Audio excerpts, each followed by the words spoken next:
Hello నమస్తే, అందరు బాగున్నారా?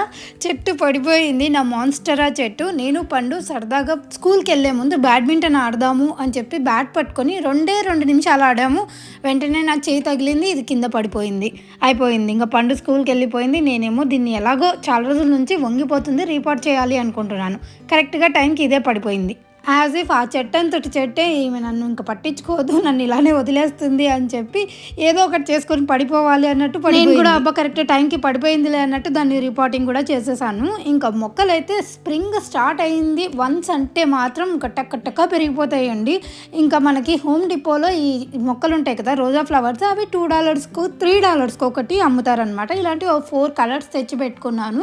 అవేమి ఎక్కువ రోజులు ఉండవు నా చేతిలో అయితే, బట్ స్టిల్ ఉన్నన్ని రోజులు సమ్మర్లో పెంచుకోవచ్చు కదా అన్నట్టు తెచ్చుకున్నాను. లాస్ట్ ఇయర్ కూడా తెచ్చుకున్నాను అండ్ ఈ ఇయర్ కూడా తెచ్చుకున్నాను. వాటిని కూడా ఇంకా రిపోర్టింగ్ చేశాను అనమాట. నార్మల్ హోమ్ పార్ట్స్ ఉంటాయి కదా, ఇంట్లో తెచ్చుకున్న పార్ట్స్ వాటిలోకి వేసేసుకున్నాను. ఆ తర్వాత ఈరోజు ఒక మేజర్ కార్యక్రమం ఏంటి అంటే నా కిచెన్ ఆర్గనైజేషను. అందులో మెయిన్గా ఈ షెల్ఫ్లు ఉంటాయి చూడండి, ఎస్పెషల్లీ స్పూన్స్ అవన్నీ పెట్టుకునే షెల్ఫ్లు కానీ, కింద ప్లేట్స్ పెట్టుకునే షెల్ఫ్లు కానీ, అవి చాలా దరిద్రంగా తయారైపోయింది. యాక్చువల్లీ వీడియో చేసుకుందామని పోస్ట్పోన్ చేస్తూ వస్తున్నాను అనమాట. కానీ వీడియో చేసుకోవడానికి టైం కుదరట్లేదు, అందుకే ఇంకా అలా పోస్ట్పోన్ అయిపోయింది. ఈరోజు ఎలాగైనా చేసేయాలి అని చెప్పేసి ఇంకా స్టార్ట్ చేశాను. దీంట్లో కొత్త కింద కవర్ వేసాను అనమాట. స్ప్రింగ్ స్టార్ట్ అయింది కదా, సింబాలిక్గా నేను ఈ స్ప్రింగ్ కలర్స్ తీసుకొచ్చాను. ఈ లెమన్ది షీట్ ఉంటే అది తెచ్చి వేసాను అనమాట. ఇంకా ఫస్ట్ ఈ స్పూన్స్ అవన్నీ తీసేసి ఈ ర్యాక్ని క్లీన్ చేసుకుంటున్నాను. ఇవి వుడ్వి కదా, యూజువల్లీ దాంట్లో baking soda and lemon juice వేసి క్లీన్ చేస్తే ఇంకా నీట్గా ఉంటుంది. బట్ నేను ఇది ఈరోజు ఈ లిక్విడ్ ఉంటుంది కదా, డాన్ పవర్ వాష్, దాంతో క్లీన్ చేసుకుంటున్నాను. రెగ్యులర్గా యూజ్ చేసేదైతే మనం అలా క్లీన్ చేసుకోవాలి, బేకింగ్ సోడా వెనిగర్ అలా వేసి. ఇది నేను రెగ్యులర్గా అంటే చాపింగ్ చేయడానికి వీటన్నిటికీ యూజ్ చేయను కదా, జస్ట్ స్పూన్స్ అవి పెట్టుకోవడానికే కాబట్టి ఇలా క్లీన్ చేసేసుకుంటున్నాను క్విక్గా. ఇంకా అది క్లీన్ చేసుకుని టిష్యూ పేపర్తో తుడుచుకున్నానంటే నీట్గా అయిపోయింది. నాకు ఇంట్లో ఏవైనా వుడెన్ థింగ్స్ ఉంటే చాలా ఇష్టం. అంటే చాపింగ్ బోర్డు నేను స్టీల్ది మార్చుదాం అనుకుంటున్నాను, కానీ అంటే ఇలా చూడడానికి ఎస్థెటిక్గా మంచిగా కనిపిస్తాయి అని చెప్పి. వుడెన్ ఆర్ బ్యాంబూవి ఎక్కడ కనిపించినా కూడా నా కళ్ళు అటువైపు లాగేస్తూ ఉంటాయి. షాపులలో మోస్ట్లీ తెచ్చుకోవడానికే ట్రై చేస్తూ ఉంటాను. నీట్గా ఉంటాయి అండ్ మినిమలిస్టిక్గా చాలా క్యూట్గా కూడా అనిపిస్తాయి నాకు. ఇంకా ఈ ర్యాక్లోకి అన్ని స్పూన్స్, చిన్న సైజువి పెద్ద సైజువి అవన్నీ పెట్టేస్తున్నాను. ఇంట్లో స్పూన్స్ ఎన్ని ఉన్నా కానీ అవి చాలా తక్కువనే అనిపిస్తూ ఉంటాయి. నేను సామాన్లు అయితే ఎక్కువగా ఏం కొననండి, లైక్ ఎస్పెషల్లీ కుకింగ్ వేర్ అవన్నీ నా దగ్గర చాలా మినిమల్గానే పెట్టుకుంటాను. దానికి రీజన్ ఏంటి అంటే first thing space, and second thing ఏంటంటే నేను ఎక్కువ యూస్ చెయ్యను, ఆల్రెడీ వాడిండేవే యూస్ చేస్తూ ఉంటాను. నాకు తెలుసు నేను ఏం వాడతాను అని చెప్పి కూడా. సో అందుకే నేను వాడిండేవే వాడతాను కాబట్టి అవి పాడైపోతే అవి పడేసి నేను కొత్తవి తెచ్చుకుంటాను. అంతేగాని అంటే ఒకటి ఆల్టర్నేట్ పెట్టుకొని ఉంటాను కుకింగ్కి, అంతకుమించి ఎక్కువ కలెక్షన్ అయితే నేను చెయ్యను. మీలో ఎంతమంది కుకింగ్కి ఎక్కువ సామాన్లు కొంటూ ఉంటారు, ఆర్ నాలాగా మినిమల్గా కొంటూ ఉంటారు? నాకు ఈ సర్దేటప్పుడు అనిపించింది ఇంకొక ర్యాక్ ఉంటే, ఇలాంటి చిన్న బ్యాంబూ ర్యాక్ సైడ్కి ఉంది కదా, అది అలాంటిది ఇంకొకటి ఉంటే బాగుంటుంది అని చెప్పేసి దాన్ని ఇంకోసారి కొంటానులేండి. ఎనీవేస్ ఆల్రెడీ ఆన్లైన్లో కూడా చూసి పెట్టాను, అంటే కొంచెం స్పేస్ మంచిగా కనిపిస్తుంది కదా అని చెప్పేసి. అండ్ ఈ ర్యాక్ ఎంత మెస్ అయిపోయిందంటే, ఇక్కడ నేను మోస్ట్లీ ప్లేట్స్ అవే పెట్టుకుంటాను అండ్ డైలీ యూస్ చేసే కప్స్ ఉంటాయి. కానీ ఇది కేవలం నేను వీడియో కోసం అని మాత్రమే హోల్లో పెట్టాను. ఇది క్లీన్ చేసుకోవాలి అని చెప్పేసి.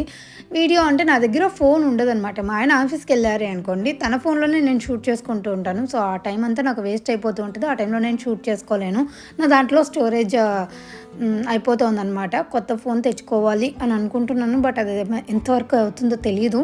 ఆల్రెడీ బెస్ట్ బైలో చూసేసి వచ్చాను, వాడు ఆన్ ద స్పాట్ 2000 కట్టమంటే ఇప్పుడు కాదులే అని చెప్పేసి లైట్ తీసుకున్నాను. నా ఫోన్తో రీప్లేస్ చేస్తామన్నాడు, కానీ నేను కొత్త ఫోన్ ఆర్డర్ పెట్టేసరికి రావడానికి 3 to 1 week పడుతుందంట, 3 days to 1 week. అంతవరకు ఫోన్ వాళ్ళే పెట్టుకుంటారంట. సో అందుకోసమని ఆలోచిస్తున్నాను, ఆన్ ద స్పాట్ కట్టేసి తెచ్చుకోవాలా, ఒకవేళ డీల్స్ ఉన్నప్పుడు తెచ్చుకుందామా, ఏం చేద్దామో అని చెప్పేసి. అంతవరకు మా ఆయన ఫోనే వాడతాను నేను ఇంకా.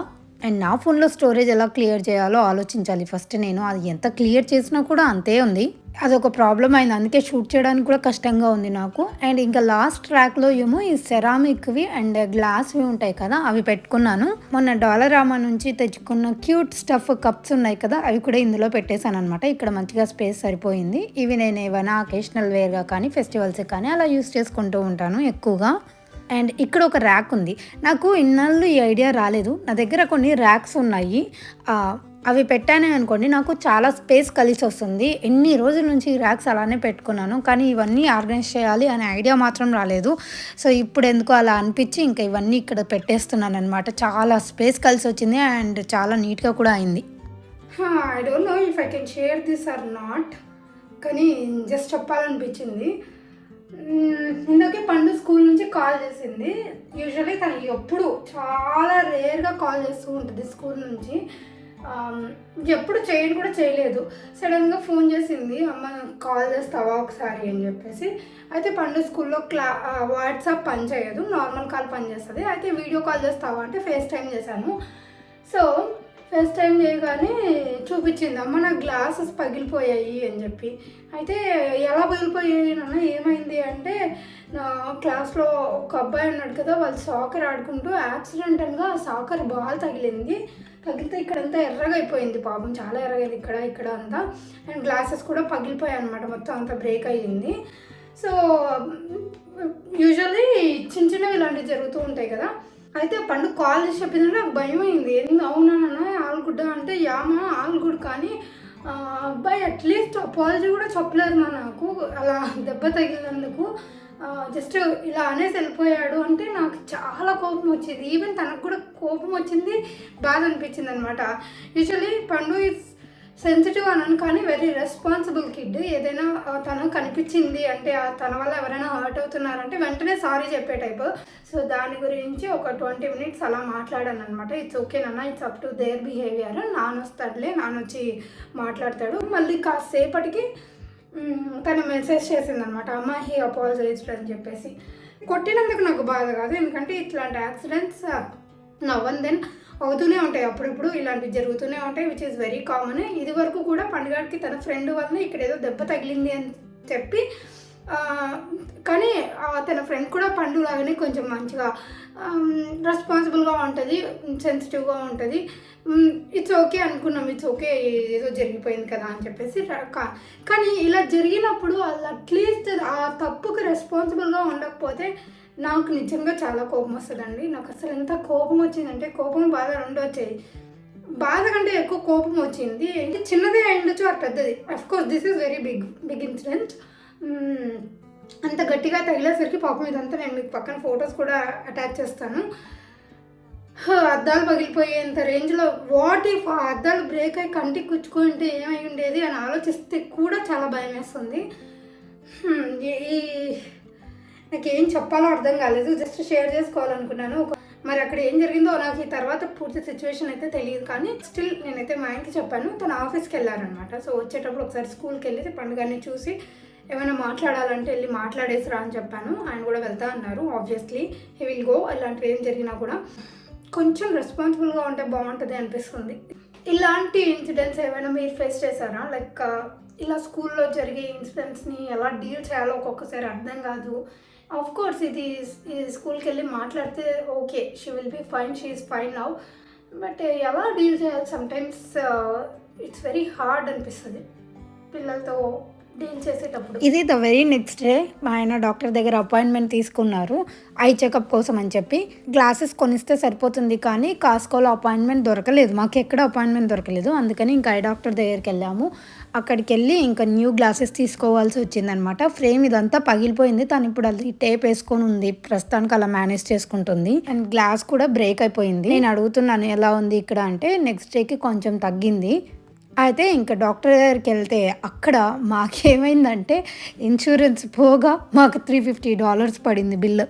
టోటల్ 600 వేశారు. అదే ఇన్సూరెన్స్ కవర్ అయ్యి మాకు 250 కవర్ అయింది అంతే. అది కాకుండా ఇంకా $350 మేమే పే చేయాల్సి వచ్చింది. ఇది ఒక అన్నెసెసరీ అనుకోకుండా వచ్చిన ఎక్స్పెన్స్ మాకు. లైక్ పండు ఆల్మోస్ట్ 4 years నుంచి సేమ్ గ్లాసెస్ యూస్ చేస్తుంది. తనకి చాలా ఫేవరెట్ గ్లాసెస్, ఫేవరెట్ అంటే ఇంకా ఫేవరెట్ అనమాట. ఇప్పుడు అవి పగిలిపోయినందుకు కూడా చాలా బాధపడింది. అవి రిప్లేస్ చేయాలి అంటే సేమ్ అలాంటివి ఏమైనా ఉన్నాయేమో అని కూడా చాలా చూసింది అనమాట. బట్ అలాంటివి లేవు, ఇంకా వేరేవేవో ఉన్నాయి, అంటే సిమిలర్గా ఏవో ఉన్నాయి, అవి తీసుకుంది. ఇక్కడ వర్డ్ టెస్ట్ అవి చేస్తున్నారు డాక్టర్ వచ్చి. సో కొన్ని తప్పులు చెప్తుంది, మాకేవో నవ్వు వస్తుంది ఫుల్గా. యూజువల్లీ ఇలా చూపించేటప్పుడు మనకి చిన్న చిన్న లెటర్స్ అవి కనిపించవు కదా. పండుగ వచ్చేసి 0.75 ఏమో ఉంది. అంటే యూజువల్‌గా అంతే ఉంటది. ఎక్కువేం లేదు. 4 ఇయర్స్ నుంచి కూడా అలానే ఉందంట. అంటే 4 ఇయర్స్ బ్యాక్ చేయించాము. ఐ టెస్ట్‌లు మధ్యలో చేయిస్తాం కానీ నార్మల్‌గానే ఉంది. అండ్ ఇప్పుడు అది సేమ్ అలానే ఉంది. ఎక్కువ పెరగలేదు, తగ్గలేదు లక్కీగా. నిజం చెప్పాలంటే ఈ పండు కోరి తెచ్చుకున్న గ్లాసెస్ మేము బెంటాన్‌విల్‌లో అప్పట్లో ఉన్నప్పుడు తనకదొక ఫ్యాంటసీ ఉండే అనమాట. నేను అద్దాలు పెట్టుకోవాలి రోజు అని చెప్పేసి. అలా చెప్పి డాక్టర్ దగ్గరికెళ్ళి నాకు సైట్ ఉంది అని ఒప్పించుకొని గ్లాసెస్ తీసుకుంది. అప్పట్లో కిడ్స్ చాలా క్రేజీగా ఉంటాయి. ఎస్పెషల్లీ పండు. ఇంకా అక్కడ హాస్పిటల్‌లో పే చేసేసి గ్లాసెస్ వచ్చేసి సేమ్ గ్లాసెసే ఐ థింక్ 2 వీక్స్ తర్వాత వస్తాయన్నారు. ఓకేలే అనుకున్నాము. ఇంకా ఇంటికొచ్చిన తర్వాత సాక్స్ ఎన్నున్నాయంటే ఇంటి నిండా సాక్సే ఉన్నాయి కానీ మాకు సాక్సే లేవు అంటున్నారు. అందుకే అవన్నీ తెచ్చి వాళ్ళ ముందర పడేసి ఇవన్నీ సెగ్రిగేట్ చేయండి. ఏ వాటికి ఆ వాటికి పేర్స్ పెట్టండి అని చెప్పి అవి ముందర వేశాను. నేను వాకింగ్ చేసుకుంటూ. లేకపోతే అసలు ఇంట్లో సాక్సే లేనట్టు బిహేవ్ చేస్తారు. ఆ అబ్బుగాడు ఎస్పెషల్లీ చేతికి ఏ సాక్ దొరికిందంటే ఆ సాక్ ఏసుకొని పోతాడు. అసలు అది పేర్ అయితుందా లేదా అని కూడా చూడు తెలుసా? ఒక్కొక్కసారి అలా ఏసుకొని పోతూ ఉంటాడు. ఇంకా కిచెన్‌లో ఈ సెన్సార్ లైట్స్ తెచ్చుకున్నాను నేను. డాలరామాలో దొరికాయి. ఈచ్ $4 అంట. చాలా రోజులైంది తెచ్చుకొని. బట్ ఈరోజు ఫిక్స్ చేస్తున్నాం. మనం ఆ సైడ్ వెళ్ళాము కిచెన్‌లో అంటే అది లైటింగ్ ఇంట్లో అంటే కిచెన్‌లో లైట్ ఏం లేనప్పుడు మనం అక్కడికి వెళ్ళాము అంటే ఆ లైట్ ఆటోమేటిక్‌గా ఆన్ అవుతుంది. అండ్ ఒకవైపు ఏమో ఇంట్లో నెయ్యి అయిపోయింది. అప్పుడెప్పుడో శనివార వ్రతం చేసుకునేటప్పుడు నెయ్యి చేసుకున్నాను. మళ్ళీ అదంతా అయిపోయి మా ఇంట్లో నెయ్యి ఎక్కువే యూజ్ చేస్తారు. పిల్లలు తింటారు. సో అదయిపోయి నేను మళ్ళీ నెయ్యి కాస్తున్నాననమాట. నాకేంటో అసలు స్మెల్లే రాలేదు. ఈ నెయ్యి అంత కాచినా కూడా స్మెల్ రాలేదు. దాంట్లో కరివేపాకేస్తే వస్తుంది. బట్ అసలు నెయ్యి అయినట్టే స్మెల్ రావట్లేదు. ఏదో మొత్తానికి నెయ్యి అయితే చేసేసాను. అండ్ ఆల్సో ఇంకా ఫ్రిడ్జ్‌లో బీన్స్ ఉన్నాయి. అవి ఇంకొక 3 రోజులు పట్టించుకోలేదంటే అవి డెఫినెట్లీ ఇంకా మెత్తగా అయిపోయి పోతాయి. అందుకే అవి కూడా కట్ చేస్తున్నాను.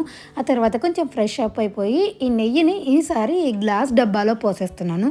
కొంచెం కలర్ ఎక్కువే వచ్చింది. బట్ టేస్ట్ మాత్రం నార్మల్‌గానే ఉంది. నేను పెద్దగా ఏం టచ్ చేయనండి. ఈ నెయ్యి వేసానే అనుకోండి అంటే బటర్ వేసేస్తాను కదా, హీట్ చేస్తాను కదా, అది అలా నెయ్యి అయ్యేంత వరకు దాన్ని ఇంకా నేనేం కదిలించాను. జస్ట్ పైన నురుగు వస్తుంది కదా, దాన్ని ఒక్కటి తీసేస్తూ ఉంటాను అంతే. అంతకుమించి పెద్దగా చేసేదేమి ఉండదు. నెయ్యి చేయడం చాలా ఈజీనే. నేను మోస్ట్ ఆఫ్ ద టైమ్స్ నేను ఇంట్లోనే చేసేస్తాను నెయ్యి. ఒకసారి బయట నుంచి తెచ్చుకుంటే అసలు ఏం టేస్టీ లేదు. ఇంకా వేస్ట్ అనుకొని ఇంట్లోనే చేస్తున్నాను. నేను పెరుగు మాత్రం బయట నుంచే తెచ్చుకుంటున్నాను. అది ఇంట్లో ఎంత చేసినా పేరుకోవట్లేదు. అందుకే ఇంకా అదొక్కటి బయట నుంచి చేస్తాను కానీ నెయ్యి మాత్రం ఇంట్లోనే చేస్తాను. ఈ డబ్బాలో పెట్టేసుకుంటే ఎప్పుడు కావాలంటే అప్పుడు తీసుకుంటాను. ఎంత కావాలంటే అంత తీసుకుంటాను. ఇక కిచెన్ మొత్తం క్లీన్ చేసుకున్నాను. వీళ్ళ లంచ్ బాక్సులు తీసి ఎక్కడివెక్కడ పడేసాను. ఆ పని అయిపోయింది. ఇంక ఇంతటితో ఈ నెయ్యి డబ్బా ఎత్తిపెట్టాను అంటే నా పని అంతా కూడా అయిపోతుంది.